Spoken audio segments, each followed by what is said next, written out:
네, 반갑습니다. 이 전 시간에 박사님께서 워낙에 많이 웃겨드려서 제가 어찌해야 될지 모르겠는데, 저는 여러분들에게 뜨거운 가슴에 눈물을 좀 안겨드릴 수 있도록 하겠습니다. 요즘 대한민국 보시면은 강의 열풍이 불었다고 해도 과언이 아니지 않겠습니까? 네. 근데 이제 중요한 것은 강사가 그렇게 똑똑하고 잘났더라면 본인의 인생이 먼저 바뀌어야 되지 않겠습니까? 그래서 저는 저보다 연배이신 분들이 많으시니까 저는 100% 제가 이 자리에 오기까지 그 과정만 낱낱이 다 말씀을 해드릴 수 있도록 하겠습니다. 제가 열심히 강의를 하던 중에 이렇게 미인분들 앞에서 강의를 하다 보면 흥분을 해서 목소리가 커질 수도 있습니다. 또는 목소리가 빨라질 수도 있습니다. 그래도 다행스러운 것은 듣기 괜찮은 목소리지 않나요? 네. 발음도 좀 괜찮죠? 네, 저는 인생의 방향을 놓고 나아가다 보니 목소리까지 심지어 발음까지도 바꿔가고 있는 사람이니까 그만큼 편안하게 들어주셔도 좋을 것 같다는 생각이 듭니다. 저는 왼쪽 팔과 다리가 다 의족우수입니다. 지체장애로 살아간 지 어느덧 23년째가 됐습니다. 그럼에도 불구하고 내 인생을 내가 원하는 방향으로 만들어가고 있다는 겁니다. 그리고 중요한 거는 장애는 이겨낼 수 있습니다. 이겨내고 다음 삶을 어떻게 전개해가고 있는지, 그래서 그 삶을 내가 성공이라고 하는 방향을 위해서 나아가고 있는지, 그 모든 것들만 다 보여드릴 수 있도록 할 겁니다. 원래 제가 왼쪽 팔이 의수다 보니까 두 개를 들 수가 없어요. 그래서 핀 마이크를 써야 되는데 조금 오류가 있는 것 같은데, 예, 놓고 할까요? 예, 들리시나요? 제일로 뒤에 들리세요? 예, 손 들어주셨죠? 예, 끝날 때까지 손 들고 강의 들으시면 복 받으실 텐데. 너무 가혹할 것 같습니다. 예, 내려주시고요. 주어진 시간이 90분이니까 그 시간 동안만 최선을 다해서 함께 할 수 있도록 하겠습니다. 저도 11년 전에 한 분의 강의를 듣고 인생을 완전히 바꾸었습니다. 바로 이영권 박사님의 강의가 저의 삶을 바꿔왔던 겁니다. 그래서 이런 세미나라든지 강의장이 얼마나 소중한지 누구보다도 잘 알고 있습니다. 또한 강사가 어떤 이야기를 해드려야 여러분들의 소중한 시간을 헛되게 보내지 않는지 누구보다도 잘 알고 있습니다. 이제 본격적으로 강의를 들어가기 전에 먼저 당부의 말씀을 하나 드리고 가도록 하겠습니다. 지금까지 살아오시면서 가지고 계셨던 그런 기준들 있지 않겠습니까? 심리학적으로 말씀을 드리자면 그게 바로 고정관념인 것이죠. 이 시간만큼만 그 고정관념을 잠시 다 내려놔 주셨으면 감사하겠습니다.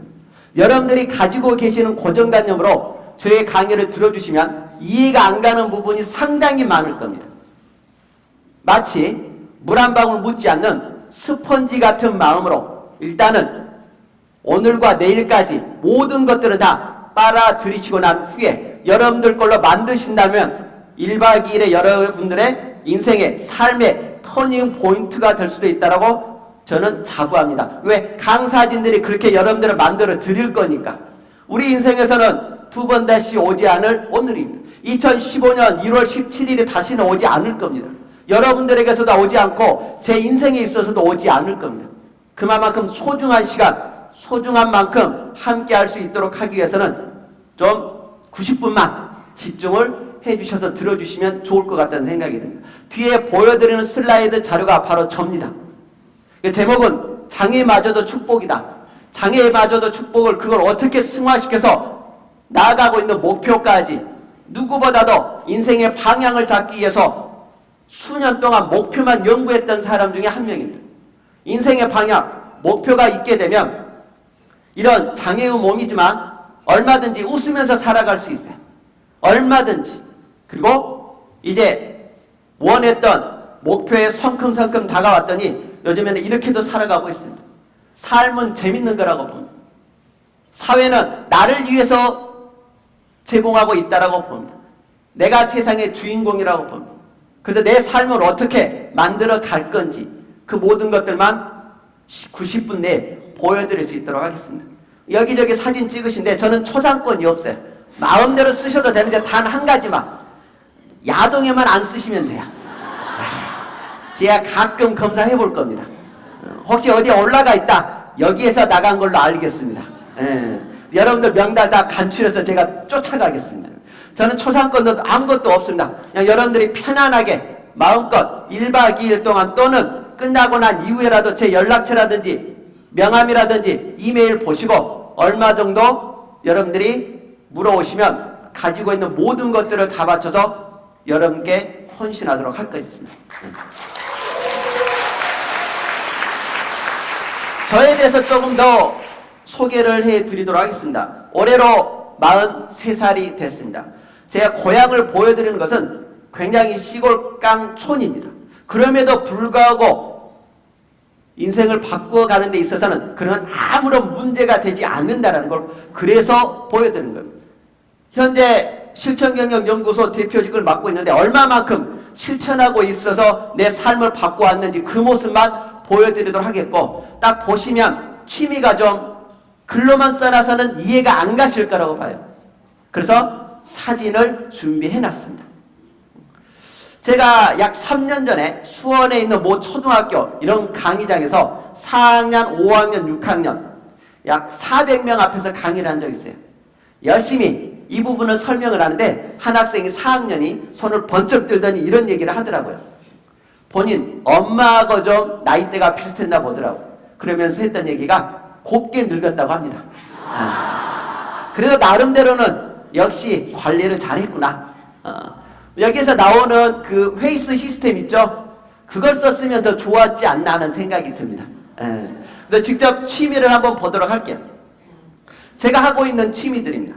이런 게 없었다면 믿지 않으셨을 텐데 저는 스킨스쿠버를 즐기고 있습니다. 제가 스킨스쿠버를 즐긴다고 할 때 주변에서 어서 하라고 했던 사람 아무도 없었어요.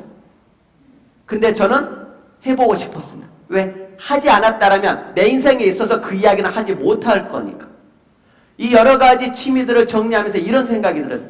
내 인생에 있어서 도전이 없는 삶은 곧 사치스러운 삶이다 라는 생각이 듭니다. 앞으로도 무수히 많은 도전은 죽기 전까지는 이어질 거라고 봐요. 스킨스쿠버는 깔아앉는 게 문제입니다.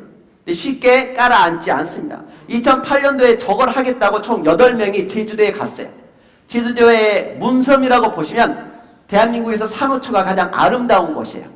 8명이 갔는데 5명이 슈트, 즉 잠수복을 입으면서 포기를 했습니다. 왜? 몸에 맞지 않는 걸 입다 보니까 이상해서, 어색해서. 근데 3명에서 2명은 입고 바닷속을 들어갔는데 들어간 지 5분 만에 나왔어요. 저는 바닷속을 들어간 지 바다까지 가서 사진 찍고 30분 후에 올라왔는데 올라와서 보니 가관인 거는 5분 만에 들어갔다 나온 사람이 바다를 다 본 것처럼 떠들어댔습니다. 깜짝 놀랐어요. 저는 30분 넘게 바닷속에 있었는데 5분 만에 들어갔다 나온 사람이 바다가 다 봤다고 떠들어. 내가 설령 그렇게 살아가고 있지 않나는 생각이 들었어요. 그걸 보고 깜짝 놀랐어요. 절대 함부로 까불지 말아야 되겠다. 내가 봤던 세상이 전부가 아니라는 걸 그때 알았습니다. 그래서 지금까지 33살에 대학교에 들어가서 지금까지 10년째 학교만 다니고 있어요. 앞으로도 죽기 전까지 학습은 계속돼야 되지 않을까 하는 생각이 듭니다. 우리는 80평생을 산다고 할 때 세상 돌아가는 거 10%도 다 못 보고 죽을 거니까. 그래서 이런 자리가 너무너무 소중하다는 얘기. 많은 분들의 얘기를 내 것으로 만들 수 있는 가장 좋은 기회니까. 반대로 수영은 깔아앉는 게 문제, 뜨는 게 문제입니다. 처음에 제가 수영을 한다고 했을 때 주변에서 또 말렸습니다. 하지 말라고. 왼쪽 다리는 의족은 빼놓고 오른쪽 다리로 서 있는데 오른쪽 다리도 엄지발가락이 다 없어요. 서 있는 것 자체가 힘들어서. 근데 저는 수영을 하고 싶었습니다. 수영을 하지 않았다면 내 인생에 있어서 수영은 이야기하지 못할 거니까. 우리 이런 이야기 있죠. 모르는 사람들이 더 목소리 높여서 아는 체 하는 게 싫어서. 저도 1m도 못 갔습니다. 5m도 못 갔습니다. 그런데 수영장물 그 더러움은 얼마나 더러운 줄 아시죠? 그걸 먹어가면서 그걸 참아내고 조금씩 걷기부터 시작을 했습니다. 수영장물 그 더러운 물을 많이 먹어서 지금 뱃속이 깨끗하기는 해요. 자동 소독이 다 된 것 같습니다. 근데 지금은 물속에 들어가면 1시간 반 정도는 발이 바닥에 닿지 않고 물속에서 마치 의족과 의수를 착용하지 않고 날아다닌다라고 표현을 해도 될 겁니다. 스킨스쿠버처럼. 여러 가지 스포츠, 운동, 취미 중에 제가 못하는 걸 하나 있어요. 자전거는 못합니다. 한 팔, 한 다리로 페달을 돌리는 게 어려웠고 중심 잡는 게 너무 어려웠습니다. 그래서 뒤에 그냥 포기한 건 아닙니다. 뒤에다가 보조바퀴까지 달았어요. 네 발 달린 자전거가 됐겠죠? 그런데도 저에게는 맞지 않았습니다. 버스 뒤에 꽁무니를 2번 바꿔놨더니 나부터 살아야 되겠더라. 이건 깨끗하게 포기를 했습니다. 실패한 게 아니라 깨끗하게 포기를 했습니다. 2번 다시 거론하지 않을 정도로. 실패는 어떠한 일에서도 할 수는 있습니다. 단 포기하지만 않는다. 저도 이런 강사가 되겠다라고 11년째 발버둥 치고 있다가 여러분들 앞에 섰습니다. 단 포기하지만 않았습니다. 실패는 할 수 있어. 그래서 제가 하고 있는 운동들 하나 더 보여드릴게요. 비록 장애의 몸이지만 인생의 방향을 놓고 열심히 나아가다 봤더니 여기저기서 강의 요청이 와서 방송도 많이 했고, 혹시라도 오늘 강의 들으시고 부족한 면이 있으시다고 생각되시면 유튜브에서 또는 네이버에서 제 이름 세자만 치시면 얼마든지 영상 그냥 다 보실 수 있습니다. 무료로 여러 가지 것들이 올라가 있으니까 한번 참고해서도 보셔도 좋을 것 같고, 아래쪽에 보시면 어느덧 책이 5번째 책이 나왔고 6번째 책이 올 5월달 정도에 나올 거라고 봅니다. 다 펴지지 않는 네 손가락이. 언제 썼을까요? 하루에 한 페이지 반 페이지. 목표에 의해서 작은 목표라도 꼬박꼬박 세우는 것도 중요하지만 그 세웠던 걸 이루어내는 게 더 중요했습니다. 한번 직접 보여드릴게요. 첫 번째 책, 장애마저도 축복이다. 2번째 책, 3번째 책, 옆에 있는 분이 누군 줄 아시죠? 여러분들의 따지자면 즉 스폰서가 되실 수도 있어요. 이영권 박사님의 바지가랑을 잡았어요. 그래서 멘토와 멘티 관계를 맺고 허락을 받고 책을 썼습니다. 그 4번째, 5번째, 즉 오늘 해드릴 말씀은 장애마저도 축복이다 플러스 6번째 쓰고 있는 책, 목표가 선명해야 성공한다. 이야기 2가지 책의 내용을 말씀해 드리도록 하겠습니다. 혹시 필요하시면 밖에 또 저서가 있으니까 사시면 사인은 그냥 해드릴 수 있도록 하겠습니다. 네. 그리고 직접 강의 다녔던 데입니다. 이러면 훨씬 더 믿음이 가실 거라고 봐요. 저는 그래서 이론적인 이야기는 하지 않을 겁니다. 왜? 저보다 연배가 더 많으신 분들이 이론이 더 많을 거니까. 제가 장애를 딛고 일어서서 인생의 방향을 잡고 하루하루 어떻게 살아가고 있는지 그 모습만 보여드릴 수 있도록 하겠습니다. 이제 잠시 제 어릴 적 환경을 좀 말씀해 드리도록 하겠습니다. 저는 아버님이 환갑 때 낳으셨어요. 저는 뒤늦게 알았습니다. 그리고 어머니가 43살 때 낳았습니다. 그리고 10살 때까지 초가집에서 호롱불에서 살았습니다. 사남이녀의 막내로 태어났는데 형이나 누나들은 의무교육만 마치고 다 서울로 떠날 수밖에 없었어요. 시골 도와줄 형편도 안 됐습니다. 초등학교만 마치고 서울 갔는데 좋은 직장을 가졌겠습니까? 요즘 속된 말로 따지면 다 공돌이 공순이었겠죠. 저도 오늘 일하지 않으면 어머님이 피죽도 끓일 수 없는 상황에 보였어요. 아버님은 10살 때 돌아가셨습니다. 지긋지긋한 가난만 남겨두고, 그렇게 가난했는데도 불구하고 환갑 때 어떤 힘으로 나를 낳았는지 물어보고 싶습니다. 제가 요즘에 술, 담배를 전혀 안 하는데 가끔 회식 자리 가면 막걸리는 한 잔씩이에요. 아무래도 막걸리 드시고 낳지 않았나. 어머니한테 여쭤보면 어머님이 말씀을 안 해주시니 추측만 할 가능성. 그래서 저는 부모님을 절대 존경하진 않습니다.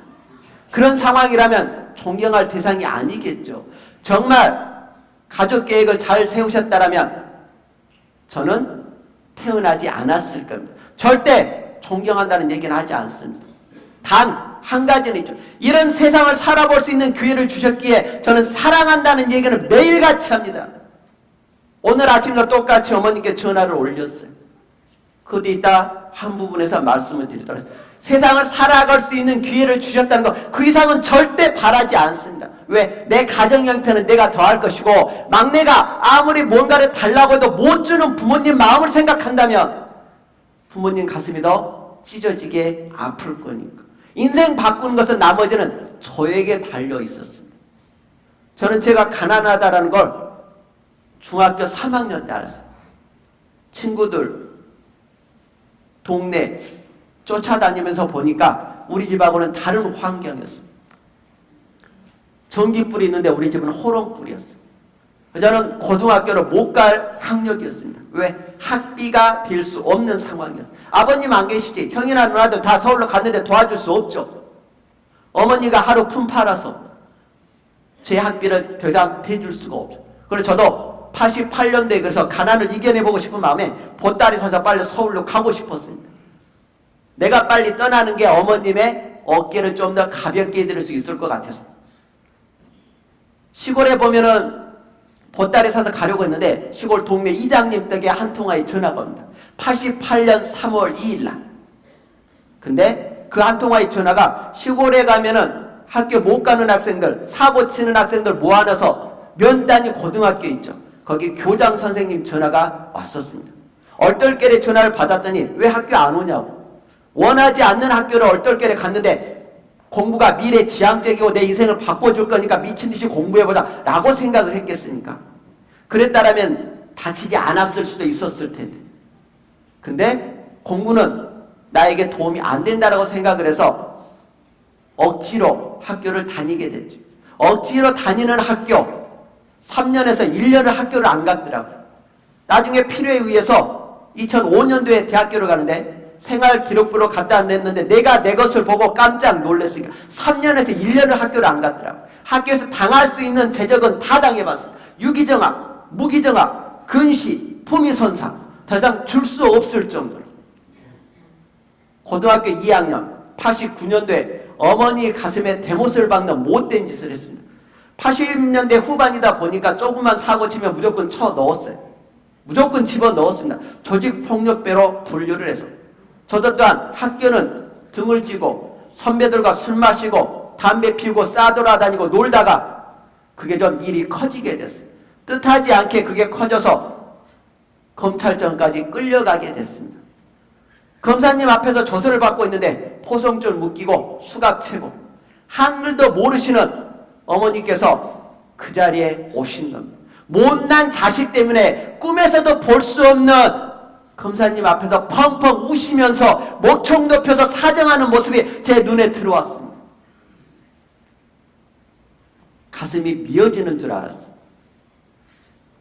그날 저녁에 물론 어머니께서 그렇게 빌고 빌었기 때문에 그날 저녁에 기소유예로 나올 수는 있었는데 그날 저녁에 들어가서 누워있는데 쇠창살 너머의 달이 그렇게 밝을 수가 없죠. 중요한 건 그렇게 밝았는데 뭔가가 뚝 떨어지고 있었습니다. 그게 바로 용광로보다 뜨겁고 무거운 어머님의 눈물이었던 겁니다. 다행히 국립고등학교 담임선생님께서 양해를 해주신 덕분에 그동안에 학교 안 나갔던 걸 다 수업일수 체크를 해주셨어요. 1990년도에 졸업일수만 마쳤다는 얘기를 듣고 바로 보따리 싸서 서울로 갔습니다. 봉제공장에 다녔습니다. 가장 먼저 실밥부터 땄어요. 그게 좋았던 거는 농사 짓는 것보다는 쉬웠습니다.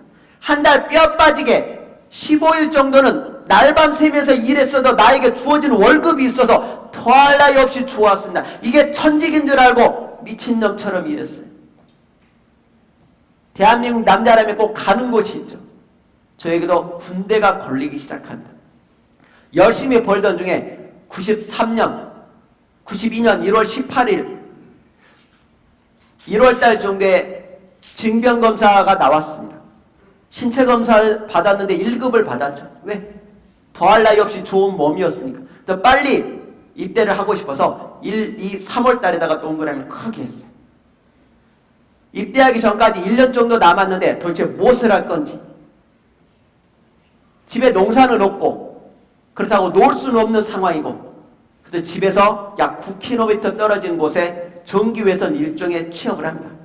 전봇대 일을 하기 시작합니다.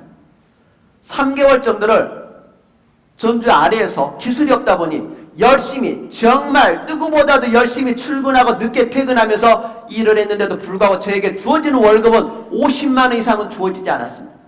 그래서 제가 따졌어요. 누구보다도 열심히 한 것 같은데 왜 월급을 더 올려주지 않습니까? 근데 기술이 없는 한 절대 월급을 더 이상 올려줄 수 없다고 했어요. 누구는 기술이 있어서 하루 일당 15만 원 이상을 받는데 누구는 한 달 뼈 빠지게 일해봤자 50만 원밖에 주어지지 않는다라면 억울하다는 생각이 들겠죠. 생각만 제대로 있는 사람이라면 한 달 월급 다 털었어. 그리고 장비를 다 샀습니다. 안전띠, 몽기, 벤치 여러 가지 차. 그리고 전주에 올라가는 연습만 딱 한 달을 했어요. 쉽게 올라갈 수 있는 녀석이 아닙니다. 한 달을 딱 연습했어요. 한 달이 지난 이후에 밧줄만 있으면 기둥이랑 기둥은 다 올라다닐 수 있을 실력이 됐습니다. 제 뒤에 뒤통수에 보면 흉터가 전주에 올라가서 안 가르쳐주는 기술을 배우겠다고 덤볐다가 맞았던 상처입니다.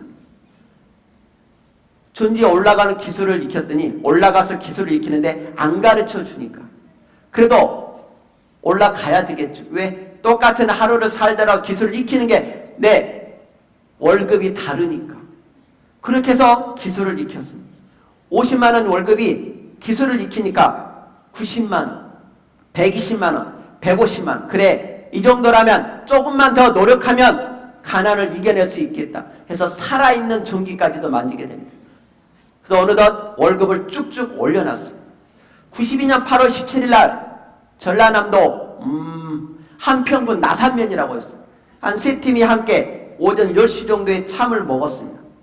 다른 팀들은 참 먹고 다른 현장에 가고 저는 책임자하고 참 먹었던 바로 옆에 전주에 올라가서 열심히 작업을 합니다. 지금이야 장비들이 좋으니까 장비를 타면 되겠지만 그때 당시에는 그런 장비가 없었습니다. 하루 빌리는데 수십만 원 했으니까 웬만하면 다 인력으로 할 수밖에 없었어요.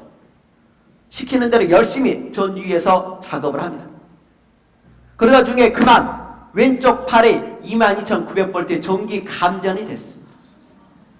왼쪽 팔로 들어왔는데 왼쪽 다리로 빠져나갔습니다. 그래서 살았습니다. 왼쪽 팔은 전기 맞은과 동시에 이미 전주 위에서 제가 제 살들의 뼈를 다 봤습니다. 터져 나가버렸으니까. 왼쪽 다리로 전기가 빠져나갔는데 왼쪽 다리도 이미 불길에 휩싸일 수밖에 없습니다. 두 번째 손가락은 고추 말린 것처럼 파싹 말라 비틀어져서 엄지손가락을 살짝 건드렸더니 떨어져 나가는데 지금까지 찾을 수 없는 손가락이 됐어요. 전기가 스파크가 일어나면 뭐가 일어나나요? 불이 일어났겠죠. 등에 불이 붙었습니다. 오른쪽 다리도 이미 안전하에 불이 붙어서 그래서 엄지발가락이 없어요. 전주 위에서 내가 아무리 살려달라고 소리소리 쳐봤자 저에게 와줄 수 있는 사람은 아무도 없었습니다. 220 전기 끄는 것처럼 스위치 하나로 끌 수 있는 전기가 아니었기 때문에 30분을 소리 질렀습니다. 살려달라고. 30분을 소리 질렀습니다. 살려달라고. 등 뜨거운 건 둘째 문제였어요. 정말 살고 싶었어요. 30분이 지날 때쯤에 두 명의 동료가 올라왔어요. 올라와서 보고 기겁을 합니다. 왜? 등에다 타서 살이 보이고 있고 왼쪽 팔은 전기 마중과 동시에 내가 내 뼈를 봐버렸고 왼쪽 다리는 불에 휩싸여져 있으니까 어떻게 내릴 방법을 찾을 길이 없었어요. 그래서 결국은 밧줄로 꽁꽁 묶었습니다. 묶어서 그냥 아래로 내렸는데 그때 당시에 92년도에는 119가 활성화가 되어 있지 않았어요. 그랬다라면은 편안하게 응급치료 받으면서 병원까지 갔을 텐데 화물차 뒷칸에 실려서 갔습니다. 더블캐 뒤에 화물차 뒷칸. 버스로 2시간 거리 화물차 타고 광주에 있는 전남대학교 병원까지 1시간 반 만에. 화물차 뒷칸에서 계속 불이 일어나고 있는데 내 몸에 불이 붙었는데도 불구하고 내가 끌 수가 없었습니다. 몸에 움직이지 않았기 때문에. 제가 우여곡절 끝에 병원에 딱 도착했는데 저 같은 환자가 오면 병원에서 좋아하겠습니까? 다 죽은 환자 왜 데리고 왔습니까? 옆에 영안실로 가시지. 제가 보고 있는 상황이었어. 그 얘기를 듣고 제가 교수님 바지가랑이를 잡았습니다. 살려달라. 20살의 나이에 생을 마감하는 게 너무너무 억울했으니까. 그동안 학교만 다니고 한 방에 몸의 절반을 잃었는데 죽을 것 같다고 옆에 가라고 하니 억장이 무너지는 줄 알았어요. 그래서 살려달라고 대성통곡을 했습니다. 제발 살려달라고. 저에게 해줄 수 있는 것은 닌겔 7개, 8개를 맞는 것밖에는 아무것도 해줄 수 있는 게 없었습니다. 근데 저는 살고 싶었어요. 딱 3일을 응급실에다가 방치해뒀습니다. 왜? 박사님 말씀대로 왜? 나중에 제가 어느 정도 호전이 되고 교수님과 농담할 정도가 되니까 물어봤습니다. 왜 저를 그렇게 방치해 두셨습니까? 저 같은 환자가 와서 3일, 즉 72시간을 버티면 살려볼 가능성이 있는데 72시간 버티지 못하면 안타깝지만 보낼 수밖에 없다고 했어요. 근데 저는 살고 싶은 마음이 너무너무 간절했기 때문에 그걸 버텨냈습니다. 닌겔 7개, 8개를 맞아가면서 딱 3일이 지나서 병실로 올라갔습니다. 저에게 해줄 수 있는 건 아무것도 없어요. 저는 병원만 가면 다 낫는 줄 알았습니다. 그 전까지만 해도 병원을 가본 일이 없었어요. 시골에 살 때 만병통치약 있지 않습니까? 된장. 뭘 하든지 간에 된장만 바르면 아무튼 다음날 희한하게 나았으니까. 저는 그래서 병원만 가면 낫는 줄 알았는데 저에게 해줄 방법이 없다고 하더라고요. 하루에 한 번씩 드레싱, 즉 소독하는 것밖에는 방법이 없어요. 엎드려 있었어요.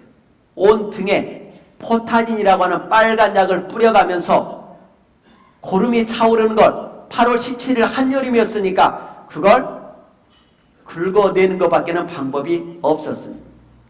썩어 들어가는 고름을 닦아내고 썩어 들어가는 살을 잘라내고 저 또한 이를 앙당 물고 그걸 참아낼 수밖에 없었습니다. 왜? 살고 싶었으니까. 그렇게 한 달을 버텼습니다.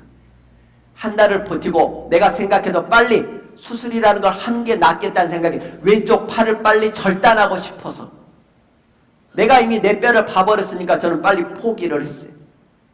그래도 왼쪽 팔 없어도 오른쪽 남아있고 다리만 살려준다라면 비록 병신소리 들을지언정 내 발로 내가 마음대로 다닐 수 있다라면 나는 그걸로 만족하겠다.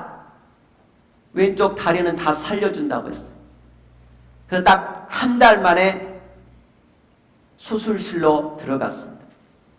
18시간 수술을 했는데 회복실에서 작은 침대로 옮기고 다시 옮기면서 내 침대까지 오는데 아무래도 왼쪽 다리가 허전했습니다. 뭔가가 꼭 없는 느낌이 났어요. 그래서 물어봤더니 도저히 살릴 수 없어서 절단을 했다고 합니다.